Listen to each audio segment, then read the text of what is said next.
It was a frantic day down here, and while the markets did manage to rally back, the Dow still closed below 10,000 for the first time in 4 years.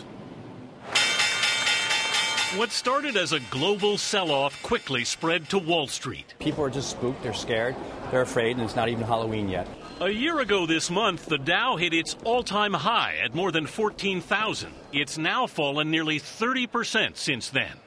President Bush promised the $700 billion rescue plan is a big step towards solving the financial crisis. And it's going to take a while. The president said that again. But it's going to take a while. And again. It's going to take a while to restore confidence in the financial system.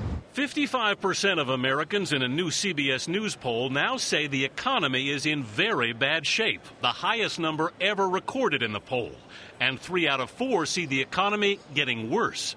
Major department stores like JCPenney, The Gap, Dillard's, and Nordstrom's all saw their September sales slip more than 5%, according to early estimates. There's not the consumer confidence one would hope for this year. Philadelphia jeweler Matthew Solby says his store traffic is slowing, and he's not expecting a happy holiday season. I would say Christmas looks to be off about 50% this year from last. One silver lining, worries about a global recession have sent oil prices plummeting.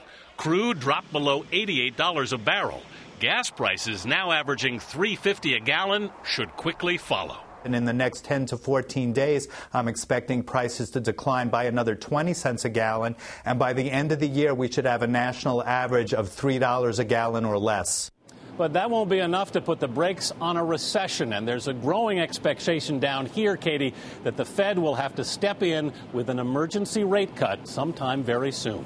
And, Anthony, why didn't the bailout have the calming effect people at least hoped it would? Because now, Katie, we're finding that this crisis seems to be spreading overseas, and it seems that the U.S. and the foreign governments can't seem to get ahead of it. Art Cashin down here of UBS likened it to a game of whack-a-mole where you whack one problem down and another one pops up. This time it's the foreign banks. All right, and even with the bailout, Anthony, I know the Fed has pumped a lot of money into the system to encourage banks to lend to one another.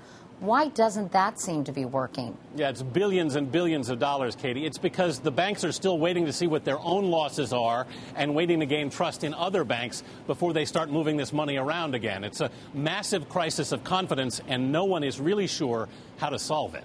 All right. Anthony Mason. Thank you, Anthony.